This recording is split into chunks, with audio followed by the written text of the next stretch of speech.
Hey, I'm not asked the question. Okay. Saturday, Sunday, your voice is always clear.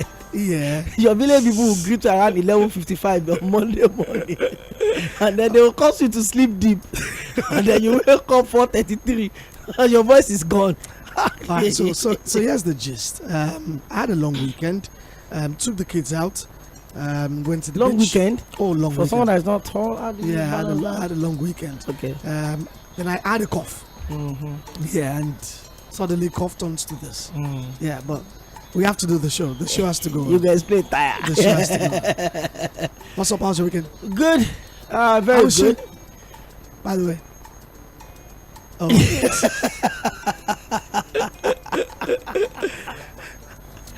Well, a pretty good weekend. For the very first time in a very long while. I mean, I had all of my Sunday to myself, part nice. of my Saturday to myself as well. There wasn't sports, Saturday sport cruise, so we just. Oh yes, I Saturday just sports did all cruise of is off the that, and table. well, I've had a lot of responses on that. Oh, why is it that we're starting AFCON? I'm like, hey. The station is actually taking a lot of twists on this one, a lot of new programs coming up on board, and we felt like, hey, why don't we just let go of Saturday and just let you? So there's a new twist as regards Saturday sport on Mainland 98.3 FM. You need to keep your dialogue here. You get the twist, you get the new gist. This one, evidence good day. Yeah, evidence good day. Ball in England FA Cup, and actually. The third round is actually my favorite as far as the FA Cup is concerned, because that is where you have the Championship, Premier League teams coming into the fray, and you have some lesser known teams coming. Do you know that's and then the upset pops up? Yeah, do you know that for the first time in eight years they've not won an FA Cup match? Villa finally won an FA Cup game. I also learnt over the weekend that Queen's Park Rangers have the worst FA Cup third round record. They have lost 51 times. And they lost again. This time around they were leading 2-0, and they lost 2-2, and then they lost 3-2. Yeah, and they lost 3-2 to Anthony Raoul's Bournemouth. I think Plymouth also have the second worst record, and they've lost 50 times, but this time around they beat Sutton United. So lots of stories. Even in the Copa del Rey, there's some very interesting stories. Big upsets today. Unionista beat Villarreal on penalties, and that game was supposed to be completed yesterday.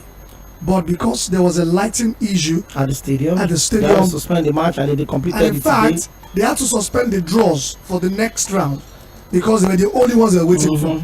So draws were supposed to hold 4:30 today, but they postponed it to 6 o'clock this evening to allow the game to be completed today. And that game went to penalties, and Villarreal have been knocked out. Oh, how will I miss the fact that Arsenal were knocked out? Yeah. You should not say it. Arsenal were knocked out as well by Liverpool. We're talking about Arsenal later on the show, but there are lots of things to talk about. Super Eagles, Sporting Lagos.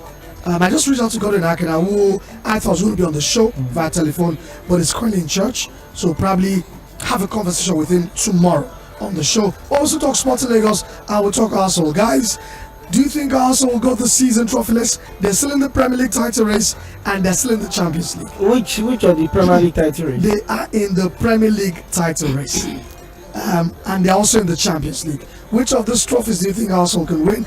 And basically, what do you think is wrong with them? They've lost the last 3 games. They've only scored 1 in the last 6. What is wrong with the Gunners? Arsenal fans, have your say. 0913600 410. But let's get started, Super Eagles. And okay, what did you make of the loss today, Gimme? Just after we beat a local side 12-0 a few days ago. Yeah.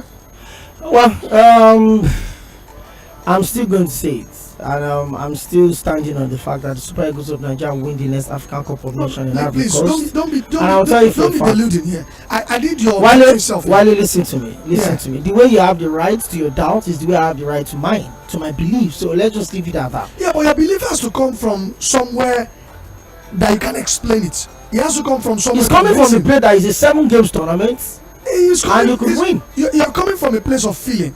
No, you're coming from a place of emotion. No, that had never been a state of emotion. So you have to break it down. If it was to be emotion, I would have told you for a fact that the Super Eagles do not even come out of the group stage. So convince me why the Super Eagles can win the AFCON. Because I just know they will win the AFCON. That's what I'm saying. It is a feeling. It's not a feeling, because I think that we've got a lot of players that can actually stand up when it matters the most.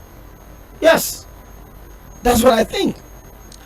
All right, so you're not worried about the story lost to Guinea today? I'm obviously worried because we're close to the tournament, but then you also look at the players that were fielded in that game. We didn't have Zor, which I will tell you for a fact that was always Nigeria's number 1 and number 2. That's very funny, by the way. We went with 3 goalkeepers, but I'll tell you for a fact that was always number 1 and number 2. We didn't have Demola Lukman, we didn't have Alex Iwobi, we didn't have a couple of our big players in this game. So it's a warm-up game, and then I feel like so you feel that's an explanation for losing to Guinea? I've never given reasons for failure, and this is a failure. But then it's a friendly match. I mean, the way we won 12-0, it was a game of 11 against 11. That's how we can also lose 2-0. So we go into the tournament, and let's see how it works out. But I would always tell you for a fact, the first game is key, and I'm really excited with the fact that we're not even playing the host nation in the first game. No, we fed in Didi. Most likely, Kelechi Iheanacho is not going to be 100%. Exactly. And now Boniface is probably out. Not even out. Let's even assume that they won't be at 100%. Or maybe they won't even start the early games, maybe group stages. I think that a couple of them are key. I think it is key. Iheanacho is also very much key. Boniface can be decisive. He can also be decisive. But the signs are ominous that we're not going to win this. And the signs can actually the signs can twist. The feeling. This is Nigeria. The signs can twist. You would tell me for a fact, and you said it a lot of times, that nobody, maybe except a very few of us, which I can stand and tell you that I'm probably one of the very, very few that thought the Super Eagles were going to win the 2013 AFCON, and we did. So the signs were not good. We all took Lɪਧᴇ to the cleaner. So what was he doing with 19 debutants? What was he doing with 7 home-based players? What was he doing with Godfrey Obabona? What was he doing with this person? What was he doing with this person? And went ahead and we won the AFCON against all odds. So it's enough for me to come out and say that the Super Eagles of Nigeria will win this, because I believed it was going to happen in 2013. It did, and that was the last time it did. And then we could come back to this sport and have the same thing. It's not about luck, it's not about emotions. I just feel like at the time that it matters the most, it's not a season, it's not a league system, it's a one-off. And you could go in our ways. Even the best of teams always drop out at the least expected time. We went to the last AFCON, we sailed through our group stages with relative ease, but we faltered to deliver. We got to the round of 16, a Tunisian team that qualified as almost the best loser from their group, they knocked us out. We didn't even score a single goal against them. No problems. We'll see how it goes, but I'll leave it to the callers. If you're listening, let me have your thoughts on the Super Eagles. With 6 days to the AFCON, lost 2-0 to Guinea today. Should be playing Cape Verde and Burkina Faso, but those games were cancelled. And like I said earlier on, the team's coming back to Nigeria tomorrow and leaving for Cote d'Ivoire on Wednesday. By the way, Morocco, Guinea-Bissau have landed in Cote d'Ivoire. Senegal have been expected, I think, tomorrow as well for the AFCON. So steam is building. I'm hearing that South Africa also, SAFA, have had a lucrative deal with its players, the Bafana out of the tournament. Now, according to a new deal that was signed today, the entire team will share the equivalent of the CAF prize money. So CAF prize money is $7 million, right? SAFA is offering Bafana $7 million as prize money. Win the tournament and you guys will share $7 million plus the $7 million you're getting from CAF as well. So that's double for the trouble if they can do it. We'll see. All right, in preparatory games, Senegal take on Niger later tonight. Ghana also up against Namibia as well. And last night, Egypt beat Tanzania to go 0. Mo Salah missed the penalty. Yeah, that's a miss because the penalty hits the bar, comes off the back of the goalkeeper and goes in. So that's a miss. It was an own goal for the goalkeeper. It's a penalty miss for Salah. Yeah, so he had a miss but an assist as well in that game. We'll take a break and we'll come back. There's still more coming your way on Sports Cruise on Mainland 98.3. Don't go away.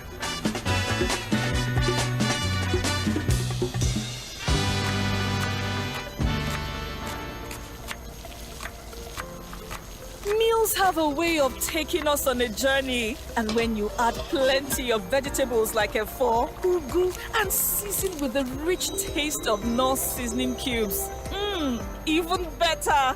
So, go ahead and elevate your meals with more vegetables and the rich taste of Knorr cubes. Today, eat for good. The Financial Services Regulation Coordinating Committee, FSRCC, in collaboration with the National Broadcasting Commission, NBC wishes to draw the attention of the public to the worrisome increase in the activities of illegal financial operators, IFOs, which threaten public trust and the stability of the Nigerian financial system. The FSRCC and NBC hereby advises the general public to refrain from dealing with unlicensed financial operators who deceive individuals with unrealistically high investment returns.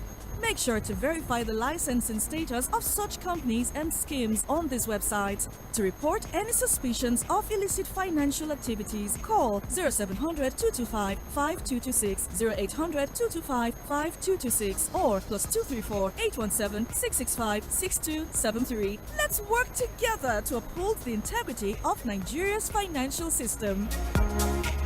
Announcer, FSRCC.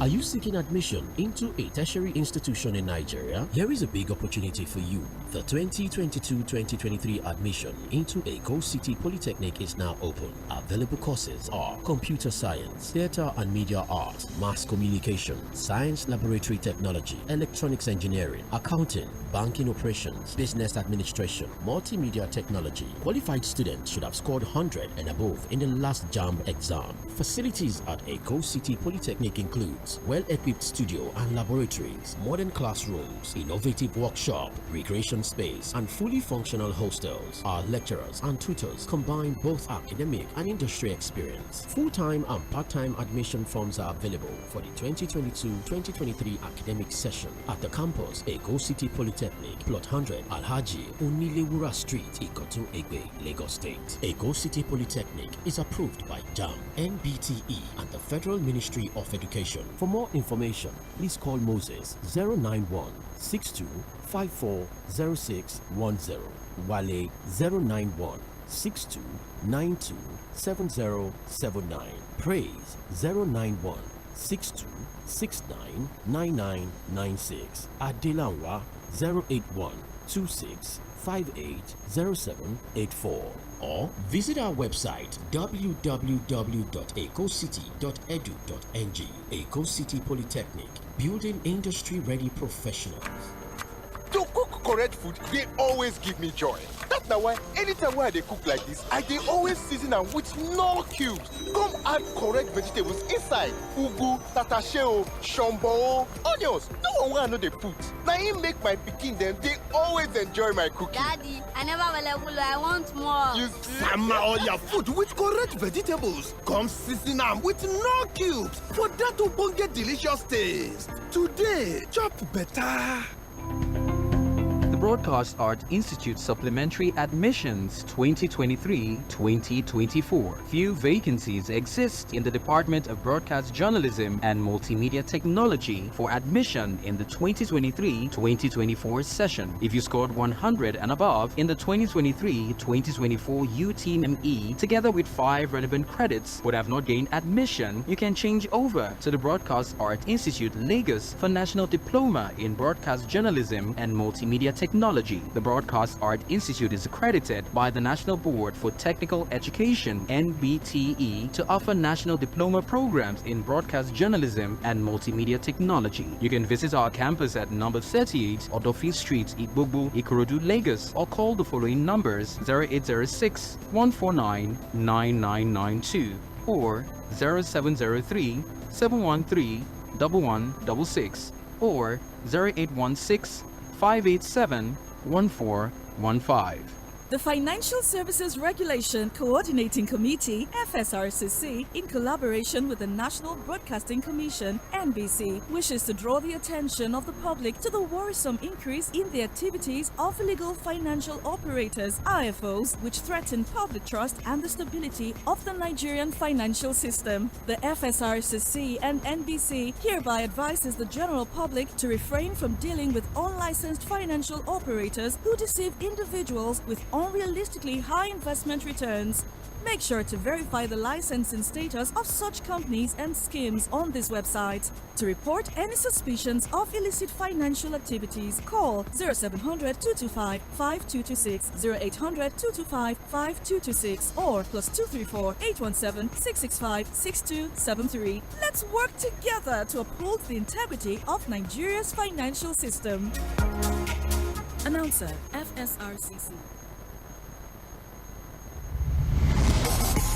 Hello, my name is Godwin Enoch, and I'm a broadcast journalist. Yes, my friend will tell me that I am a sport administrator by accident. Listen every day of the weekday to Sports Cruise on Mainland FM. God bless you.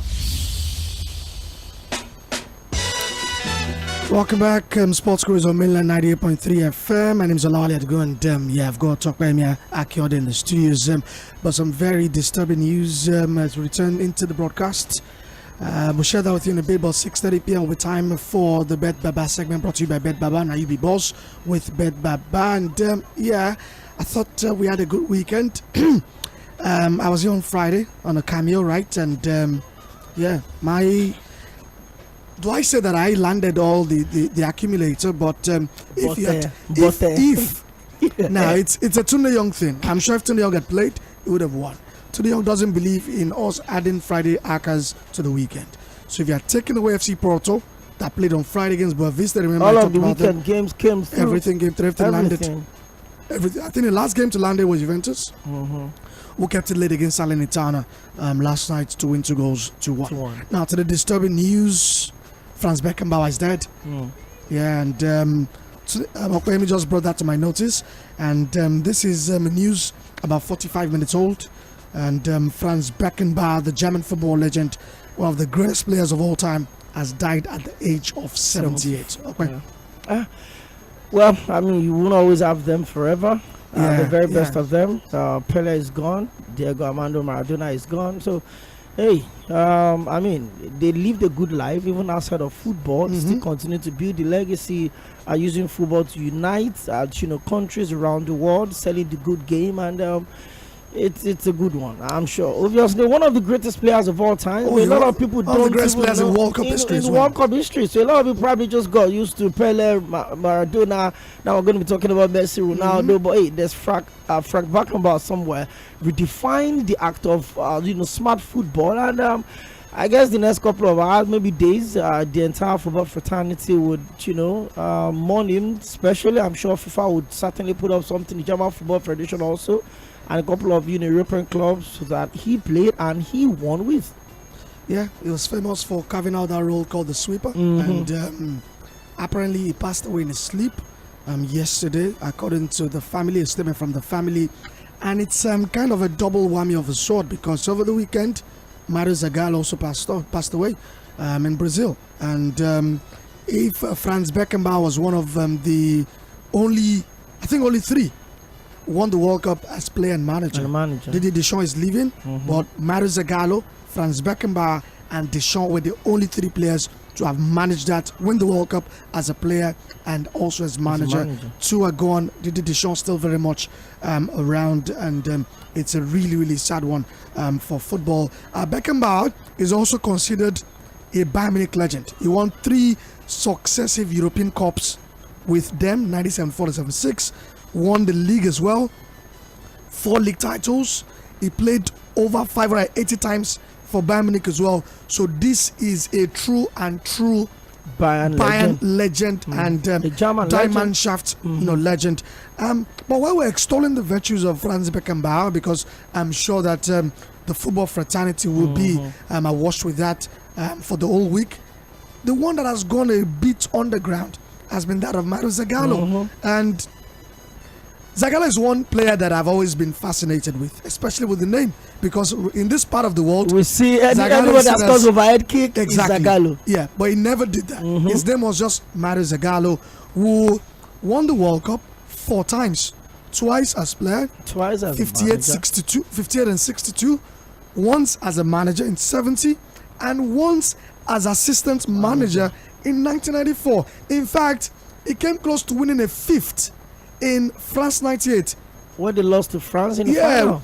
I mean, a lot of people widely tell that if Ronaldo was in a very good state of mind, Brazil would have won in 1998. He was coached then too, so he could have won 5 World Cups as player, manager, and also maybe assistant manager if you count that as well. Zagallo was manager of Brazil for a long period of time. Was always in and out. Zagallo probably also redefined the midfield role on the left side.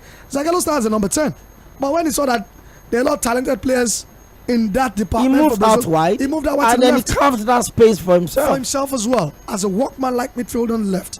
And I think that over there in Brazil, He's not been seen in the air of likes of Pelé, Garinchas, and so, because he had a very bad temper, no doubt about it. But hey, this is a bona fide football and World Cup legend, and we've lost 2 of them in the space of just days. It is a shame. Yeah, but it is what it is. Life, yeah, would have to meet up with you. Yeah, it is what it is. But they've left a very indelible mark on the sands of time as far as football is concerned, and we wish they wish their families are thoughts with their families and the football world. All right, still Sports Cruise on mainland 98.3 FM. Your quick thoughts on sports in Lagos? What's wrong? I mean, sports in Lagos at a point. They've not won a game in 5 matches.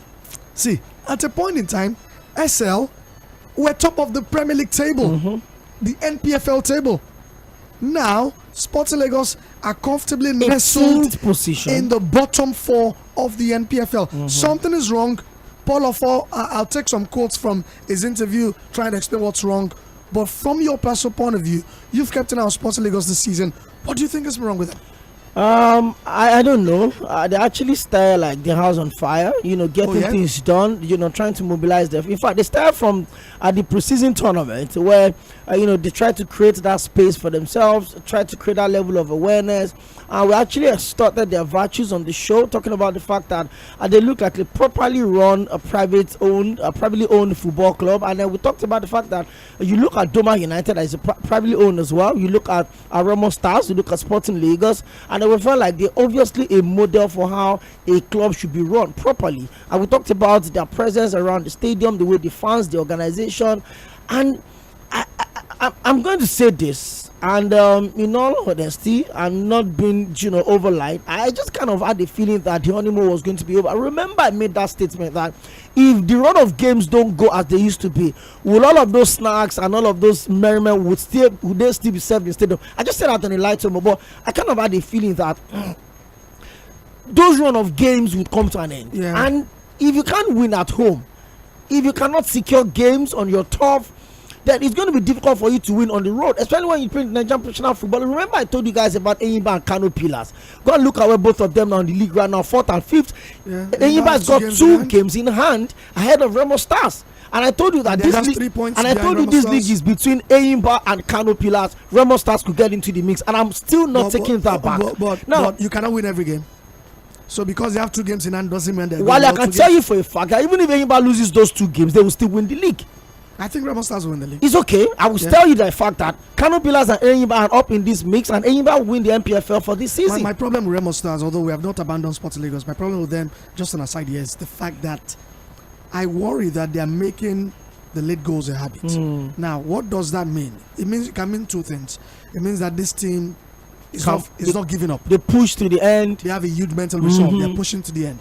It also means that they are finding it difficult to break down teams. And then you could have a team that can hold you down and lock game off. You're off. The same thing happened to Arsenal last year. Remember that point last year where Arsenal were picking those late wins? Those late wins, and then the lock ran out of them. And what it means is that at a point in time, emotionally, you won't be able to, you'll have exhausted yourself. Everything left.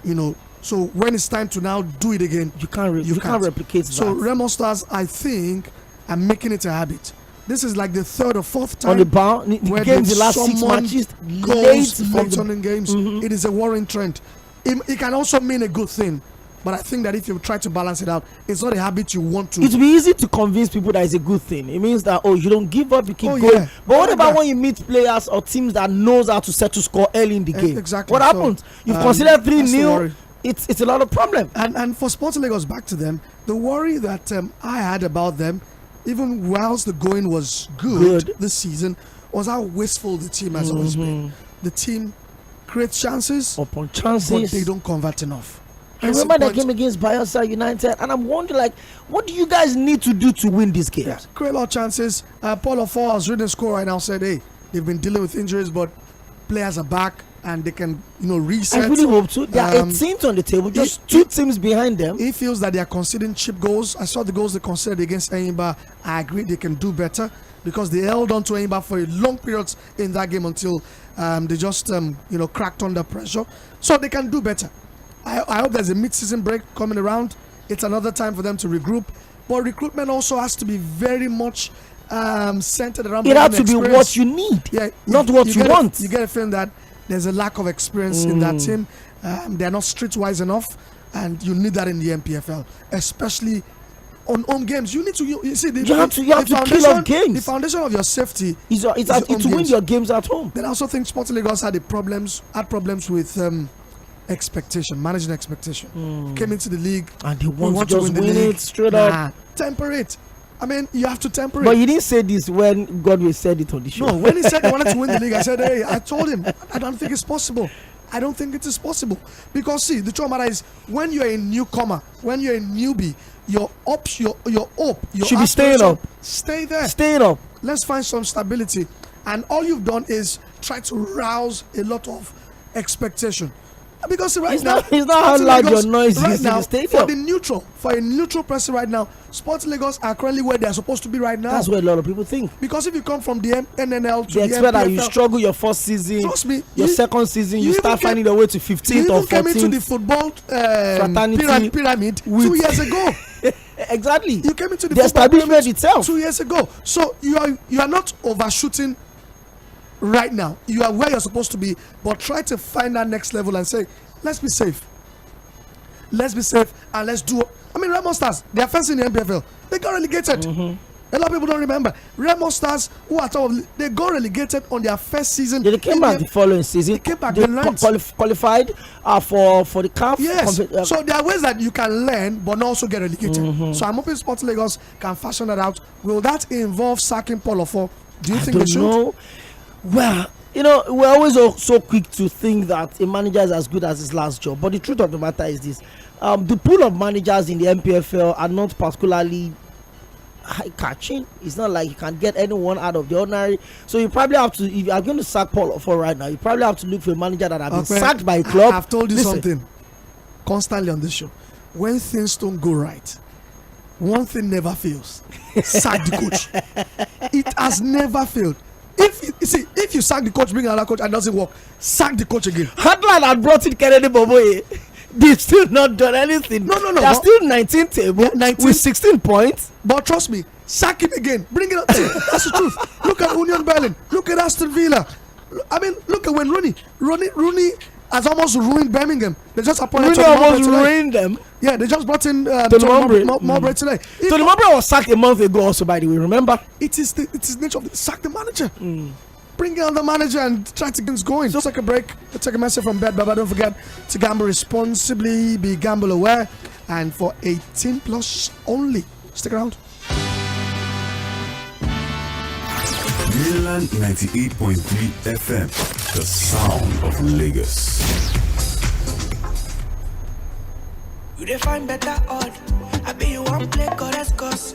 Over 1.5, I be you one bet. Say, both seem no go score at all. Yeah, we get better pay out. No worry, we there for you. Our odd, chapura down. We know they feel like show. Oh, no, we there for you. Oh, we there for you. You see, for Bet Baba, we win money. Bet Baba, cash out today easy. For Bet Baba, we get online games for you to play. Oh, God, I want. Yeah, we get better bonus. And we know that, no. Yeah, now Bet Baba, they are so. Cash out, no sharp. No, darling, no. Welcome to Bet Baba. Register now on betbaba.ng. Not for people under 18. Well, like I said, yes, our weekend hacker landed partially, and that's if you probably reloaded it after Porto messed things up by that 1-1 draw away at Boa Vista. But the weekend was smooth sailing. Let me see if I can find that once again and get you the games that landed on that Bet Baba accumulator. But you can join in 091360410. You can send us a text on 091360430 as well.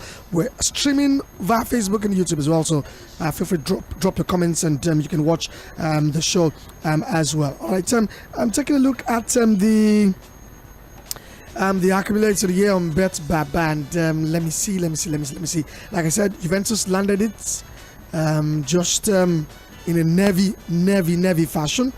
Where they had to beat or come from a goal down to beat Salernitana. 2-1. Dusan Vlahovic with the winner. Hello, good evening.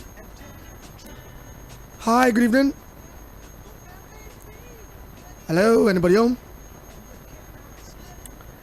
Okay, you probably have to call me back. All right, 091360410. That's the number to dial. We're talking Arsenal a bit. Yeah, what's gone wrong with Arsenal? Lost the last 3, 1 win in 6. Let's take this next caller. Hello, good evening. Hello, good evening, Ali. Hey, Jai, my friend. Hey, good evening. Lagos wants to win the league. First timer. Has it ever happened before? Of course, yes. Twice. Bayelsa United did. And Ocean Boys. Okay. I wish them all the best of luck. Thank you. All right, thank you very much. I get a feeling that the reason why your comments was shortened was because we found a counterpoint, right? Or found the response. You wanted to. All right, sorry about that, though. Hello. Hello. Hi, good evening. Good evening. Yeah, your name and where you're calling from? Yeah, world champion, greatness. Hey, greatness. Greatness is back. KDB is back. KDB played 45 minutes and won man of the match. He played them. You know, Wale. I was watching. Sorry to say, I was watching Sky Sports today. Yeah. It's all about Man City, the glory. I'm kind of surprised. You started the show with that. I'm expecting you to say KDB, the king of Baptist is back. But it's just unfortunate. It's just number of Nigeria and Arsenal that you want to start with. No, well, I can understand. Maybe probably as an Arsenal fan and as a Nigeria fan, you need to start it with. You know, me, I'm not an Arsenal fan. Now I'm a Nigeria fan. Don't be jealous, so bro. Every of my week is kind of sweet. So sweet. I wish you guys good luck. Thank you very much. All right, how about just quickly chime on that return for KDB. He came on in the 57th minute and still had enough time to create a goal for Jeremy Doku. In that 5-0 win over Huddersfield in the FA Cup third round. But Pep Guardiola still gives a feeling that the road to full recovery is still long ahead. I mean, there's a mid-season camp in Dubai. Basically, what he was saying after the game was he needs training sessions, and training sessions to be able to be ready. Even KDB admitted that is not where he wants to be right now. Yeah, definitely. But his return, like Klopp said, is shaking the whole of England. Absolutely. Yeah. It's shaking the whole of world football because his return on time to be fit enough for the FA Champions League.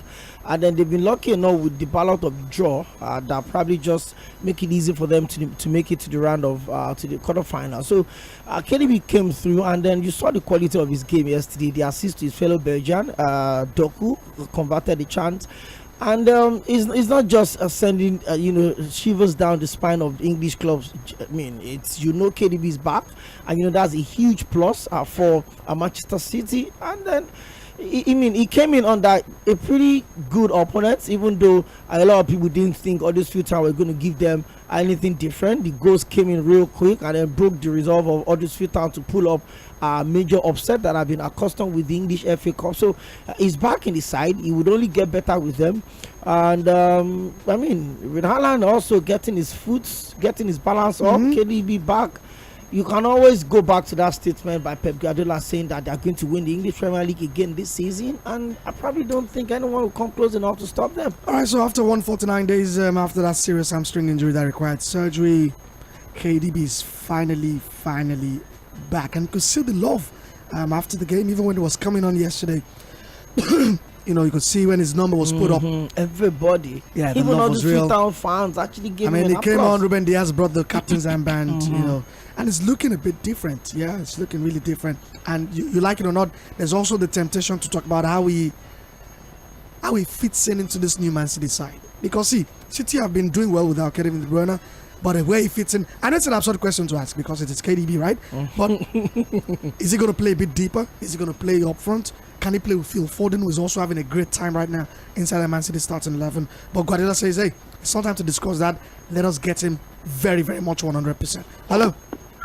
Hello, Olawale. Hi, good evening. Yeah, this is Olawale. Olawale. Okay, son of my mother. Oh, Miami. Good evening to you. How are you doing? I'm very well, Padimi. Yeah, all right, quick one. Sorry, build up to the AFCON for the Super Eagles of Nigeria.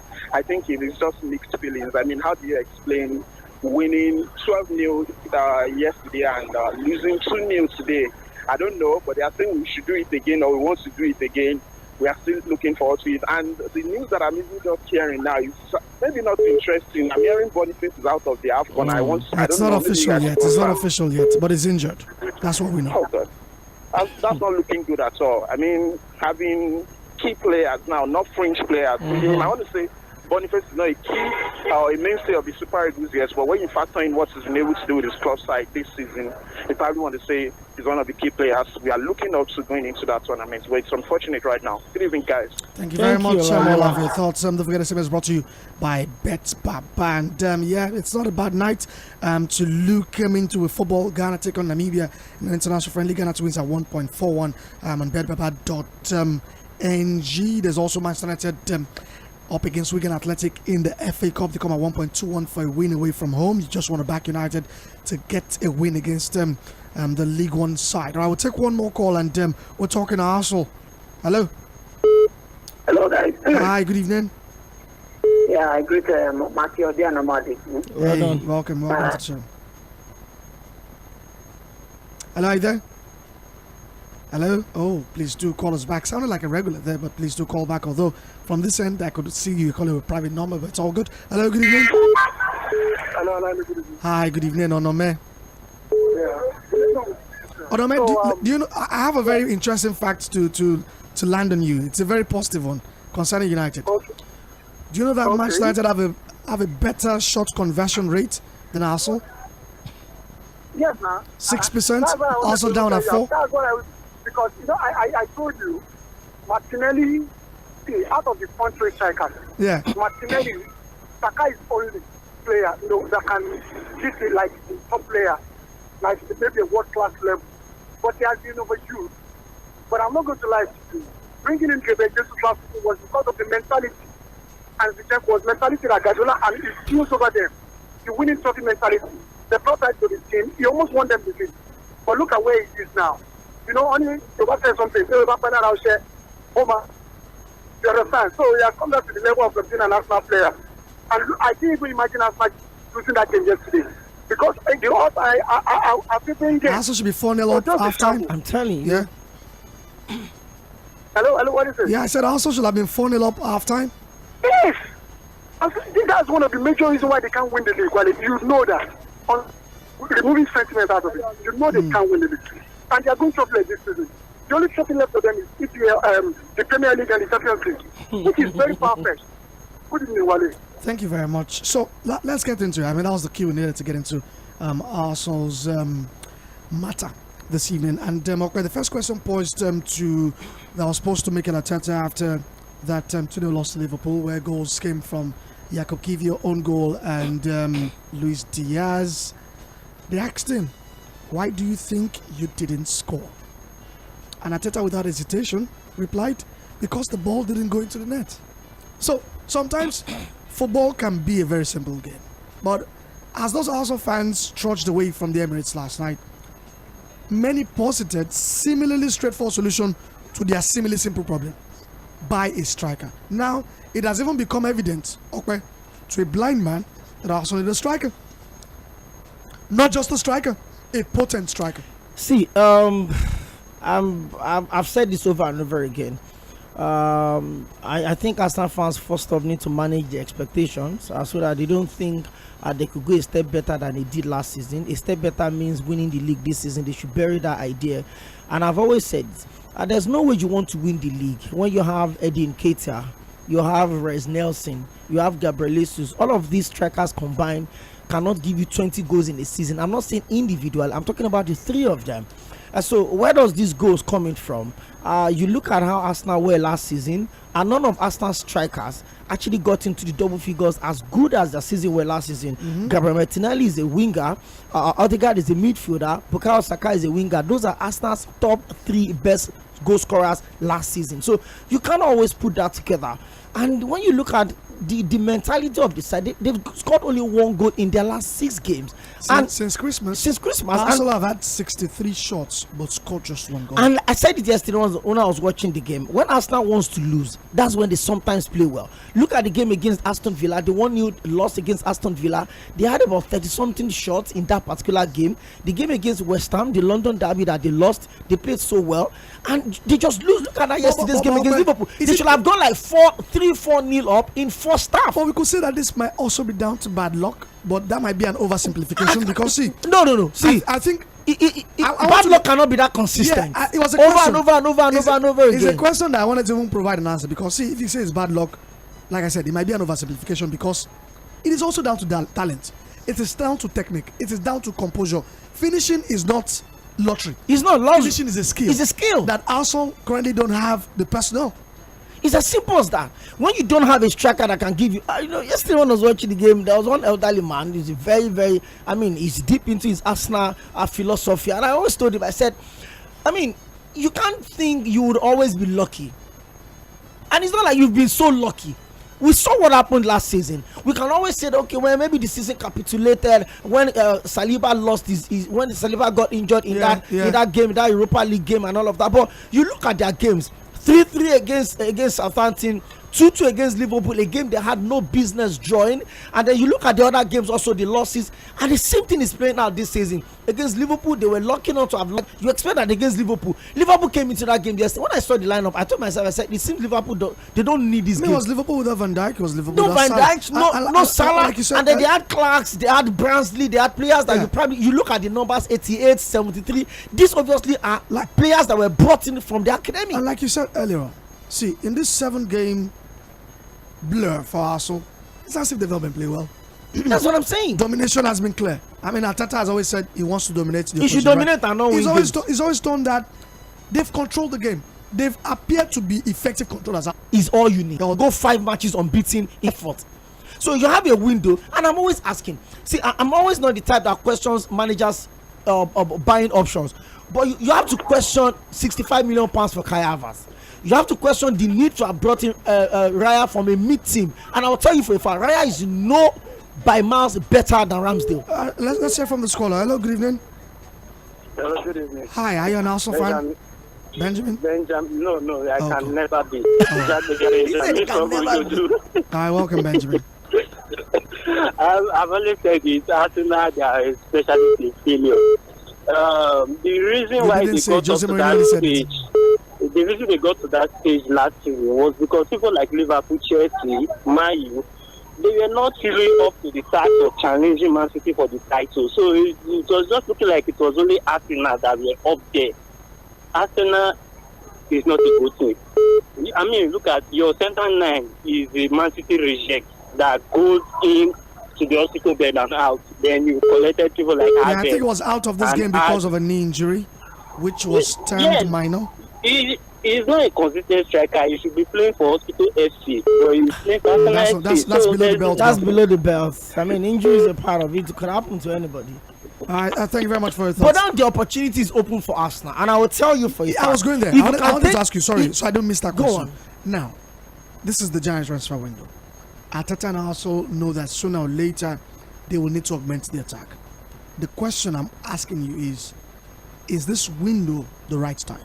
There's never a right time. And I remember there was a time they asked Arsene Wenger a question that who is the mid-season signing, who's the best mid-season signing he's ever made? And he said it's Kanu Nwankwo.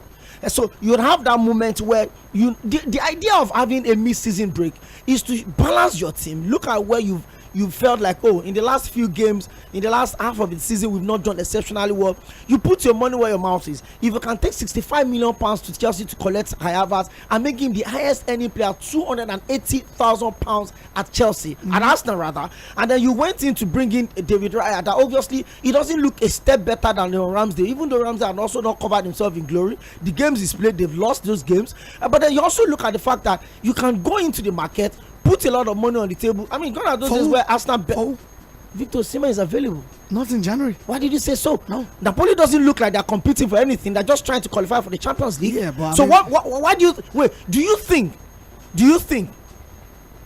De Laurentiis, that does not rate AFCON, that does not even think it makes any sense to sign an African player that would leave in mid-season, will not see 120 million euros and sell Victor Osimhen? So here's why I think Arsenal. There's also this one. What is that? Ivan Toney is also in the market. Here's why I think Arsenal won't sign a striker or might not sign a striker in January. They are still looking for the 27 million pounds to pay for David Raya. Remember, he's on loan. Yeah, he's on loan. And last season, Arsenal almost fell foul of PSR rules, Premier League sustainability, Premier League financial sustainability rules that got Everton the 10-point fine. So they are trying to wiggle. They will probably have to let go of some players. But I don't see any player that would be available in the market. But basically, you don't do that in January. Have you asked yourself, you don't do that in January. Why did you keep Jᴏɪᴜ Oʟᴜᴜᴜ that is absolutely inconsistent? He's more consistent on the injury table than the pitch. And let go of a Følari that competed for the golden boot in the French league with Kylian Mbappe. He had over 30 goals last season when he was on loan, and you sold him to Monaco, and you knew that you had nobody on the bench. You had Ryan Nelson, you had $1,000,000 and Jᴏɪᴜ Oʟᴜᴜ. Combine all of those guys, they cannot give you 20 goals a season. All of them. I'm not making a break for Arsenal Arteta here, but there are some principles that have guided Arsenal's resurgence, and I don't think they were banned. What's the point of a resurgence? Wait. Those principles, I don't think they were banned needs for long-term targets. I also won't do that. When are you going to get to that long-term space? So that's what I'm saying. This is fourth season. Basically, what I'm saying that Arsenal have any reputation for diligent planning and intelligent recruitment. And why is that taking them 20 seasons? They don't won the league. We've seen that in the last couple of seasons, and you like it or not, they've been applauded in retrospect. They've been applauded for that. When you look at clubs like Manchester United and how haphazard their recruitment has been, they are not going to abandon that. So right now, I don't think that Arsenal's long-term interest is on Ivan Toney. Maybe Victor Osimhen, but you get they're not going to do that deal in January. It's going to be in the summer. And I don't think that Napoli also, in the middle of season, are going to let Osimhen. What's Napoli competing for? It's not about what Napoli are competing for. It's about what Napoli. So you think De Laurentiis will not sell Osimhen if he sees 120 million? He wants to sell him. That is why he increased his value. And that's why he put the buyout clause on him. But not in January. Why? Not in January. Why do you think he won't sell him in January? It is not in January. Okay. Because Osimhen still has to navigate the Champions League with them. Okay. So that's why I think that Arsenal I gotta look at and say, hey, maybe we just persevere to the end of the season. And that means that's simply saying that they are going to go trophyless. Even if they bring in Osimhen, there's no guarantee they win anything. Exactly, that's what I'm telling you. Fact. Even if you shout, but they want to salvage anything away from their season. The one from Brentford is that, see, this guy is only an extraordinary deal that will take him away, and that's about 100 million. And shows you think if you can take 65 million pounds for Kai Havertz, that has certainly so we know been that, a misfit. Havertz is an outlier, but Havertz should not be the benchmark. Havertz is an outlier. When an outlier, Havertz is a transfer that a lot of Arsenal fans knew that there were question marks about it. But Arteta would never believe there's a question mark about the question marks on Ivan Toney was the fact that he has not played in 8 months. So how do you go? Doesn't even make sense. You shell 100 million pounds on a player who has not played competitive football in 8 months. So you can wait and play without a striker for the entire season. So it depends on what Arsenal wants. don't have strikers. See, people, you cannot. You see now in a game where Arsenal needed to start the season well, to start the year well, they ended the year so badly. You needed all of your best strikers, your best players to be on the pitch, and that is when in the warm-up that Jᴏɪᴜ Oʟᴜᴜᴜ decided to go. Can we have conversations about how the key players for Arsenal last season have been underperforming this season? Like who and who? Now, Odegaard did 15 Premier League goals last Obviously, season. It's nowhere near that. Messed up. Bukayo Saka.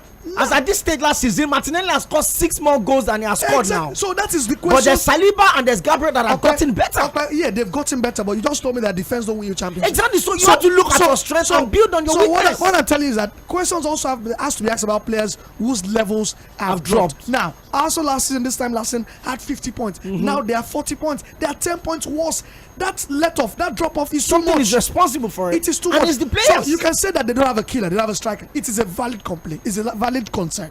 But have those players that have also reached some very good height last season, have they done well this season? Maybe when you have new players into the side, it brings a form of competition, and then you feel like, oh, I'm Martin Odegaard, I'm the captain of the side. I would always get into the team whether I'm 100% fit, I'm not 100% fit. And that's exactly what is messing the team up. Hi, good evening. Sports Cruise. Good evening, Ołakunle here. Ołakunle, welcome. Yeah, for Arsenal, as you said, Arsenal will not buy any striker. That's it. That's a known fact. Even trying to get somebody on loan. Are you also about to sign Amadou Onana from Everton? I beg you, who? Amadou Onana? Yes, from Everton. Yeah, one of the best midfielders in the league this season. Okay, good luck to them. They can go ahead and do that.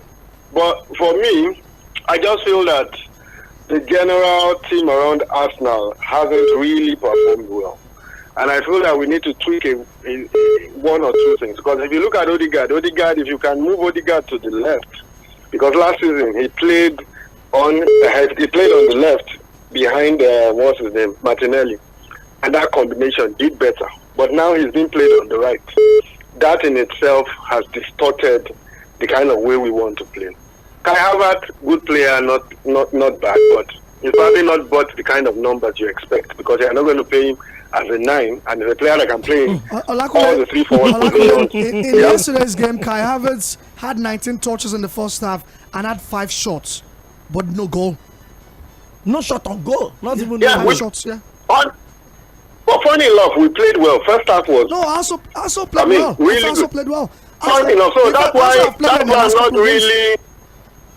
Funny enough, that's why I'm not really bothered because we've played well, but we've not just that killer goal, and more like we're trying to play to the gallery to make the final passes and all of that. But we've just not done well enough as we did last season. We'll get a striker or not, I don't think so. But I think we just need to tweak 1 or 2 things and just allow it flow that way and hope for the best.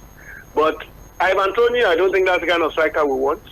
He doesn't play in our own kind of form and all the kind of things we want. And the best, well, maybe Osimhen or not, but Vlahovic would have been our best option. But there's no how you can get that guy anymore. All right, guys. He has settled in at Juve now.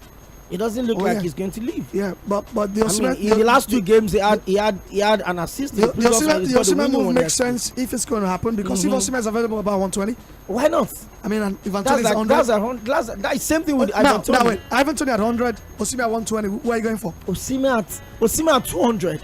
So Osimhen at 200. That's what I'm telling you, that Arsenal are not going to sacrifice short-term gains or short-term targets for the long term. If Osimhen is available in January, which I don't think is not possible. He's not available in January. Why did you say he's not available? Because they put a buyout clause on him, meaning that he can be bought anytime. Just activate the buyout clause. And don't do it like Arsene Wenger did for Suarez at Liverpool. Don't take £1 on top of 40 million. See, Arsenal have done some really ridiculous. Interesting. Napoli are making a mess of their title defense in Italy. Hello, good evening. Wale and good evening. Yeah, good evening. This is Chinedu. Alright, Chinedu, welcome. Is today young here? No, he's injured. Okay, he's injured. Always injured. I would like to ask him what I have done to my Arsenal. What did you? I want to ask you what Chelsea have done to my Arsenal because this narrative of Arsenal always playing well. But not converting Chelsea to Chelsea narrative. They are learning from their London brothers in Chelsea. And that is very bad. I don't know about Tino. No, they play bad like man, you win match as well. Thank you very much. Maybe also the reason, like the manager said, they are off to the Middle East for a warm weather training as the Premier League goes on a break. So maybe that will get them reset. I'm sure that top of the mind of the manager will be shooting practice in training, the warm weather camp. And hopefully they can get their shooting boots back on when the Premier League resumes from the 20th of this month. The Champions are also coming back in February as well. We'll take a quick message from BetBaba. We'll come back, we'll wrap this up with Kylian Mbappe. Don't go anywhere.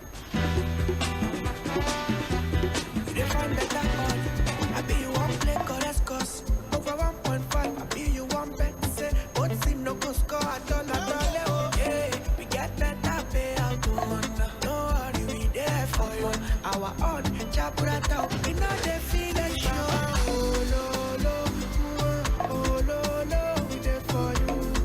Oh, we there for you. You see, for Bet Baba, we win money. Bet Baba, cash out today easy. For Bet Baba, we get online games for you to play. Oh, God, all I want. We get better bonus. My name is no. Yeah, now Bet Baba, they are so. Welcome to Bet Baba. Register now on betbaba.ng. Not for people under 18. Welcome back. It's time to go. Don't forget, we've talked Sports in Lagos. We've talked Super Eagles who lost to Guinea. And double obituary, double whammy. Franz Beckenbauer dead today at the age of 78. And over the weekend, Mario Zagallo, a proper legend of the game, also died in Brazil. Both fantastic World Cup stars, and the game will definitely miss them. I'll talk also in the second half of the show, but Kylian Mbappe to Real Madrid, I think we'll elaborate more on that tomorrow. We hear that deal is not as straightforward as we think. No matter how complicated the deal is. Pete Jensen of the Daily Mail is saying that Kylian Mbappe's move to Real Madrid is far from guaranteed, despite recent reports with Real Madrid refusing to smash their wage structure to sign the French star. But it looks like it's going to happen, right? It's bound to happen. Yeah. He's bound to play for today, Madrid. That's show this evening. Thanks for being a part of it. We're back tomorrow by the special grace of God with Tunde Young, hopefully recovering from his mysterious injury. Have a great evening. Bye-bye.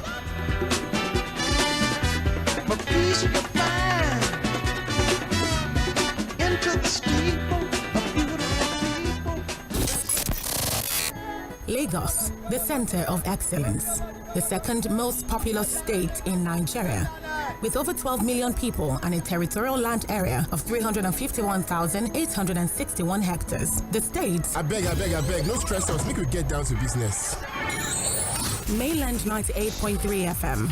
This is no imaginary world. Where the rhythm of the city comes alive.